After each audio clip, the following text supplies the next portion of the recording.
എല്ലാ അഡിക്ഷന്റെയും പിന്നിൽ പറഞ്ഞതുപോലെ നമ്മുടെ അറ്റാച്ച്മെന്റിലെ പരുക്കുകൾ, അത് സയന്റിസ്റ്റുകൾ പറയുന്നത് ലോൺലിനെസ്സും അറ്റാച്ച്മെന്റ് ഇഞ്ചുറികളും എല്ലാം ഇതിലേക്ക് ലീഡ് ചെയ്യുന്നതാകാം.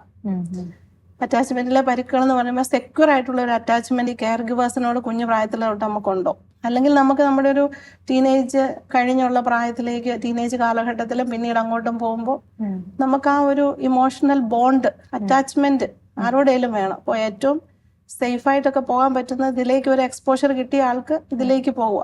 അപ്പൊ ശരീരത്തിന്റെ പ്രത്യേകതകളും ആ കാലഘട്ടത്തിലുണ്ടല്ലോ, കൗമാര കാലഘട്ടത്തിൽ മറ്റൊരു ഓപ്പോസിറ്റ് സെക്സിനോട് സ്വാഭാവികമായിട്ട് തോന്നുന്ന ആകർഷണം.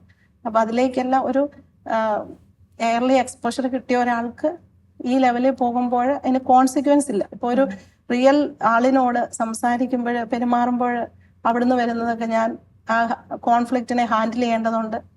ഇവിടെയാണെങ്കിൽ അങ്ങനെയില്ല. പിന്നെ നമ്മുടെ ഒരു ഫാന്റസി ഉണ്ടല്ലോ, ഒരു ഫാന്റസിയിലാണ് നമ്മൾ ഇതൊക്കെ, ഒരു ഇമേജ് ക്രിയേറ്റ് ചെയ്യപ്പെടുന്നുണ്ട്. അപ്പൊ അത് റിപ്പീറ്റഡ് ആയിട്ട് ചെയ്യുമ്പോൾ അത് പിന്നെ ജീവിതത്തെയും സമയത്തെയും റിലേഷൻഷിപ്പിനെയും ഒക്കെ ബാധിക്കുക. പിന്നെ ഈ ഒരു ബിഹേവിയറിലൂടെ പോകുന്നവര് ആ ബിഹേവിയർ ശരീരത്തിലുണ്ടാക്കുന്ന മറ്റു ബിഹേവിയറിലേക്ക് പോകുക, അത് കുടുംബജീവിതത്തെ ബാധിക്കും. അപ്പൊ പിന്നെ അവരുടെ ആ ഒരു മാരിറ്റൽ ലൈഫില് ഒരു ദൈവികമായ സെക്ഷുവൽ ലൈഫിനെയും പ്രോബ്ലമാറ്റിക് ആക്കും. അപ്പൊ അങ്ങനെ വരുമ്പോൾ അവര് തമ്മിൽ കോൺഫ്ലിക്റ്റ് ഉണ്ടാകും, അത് കുഞ്ഞുങ്ങളെയും ബാധിക്കുമല്ലോ.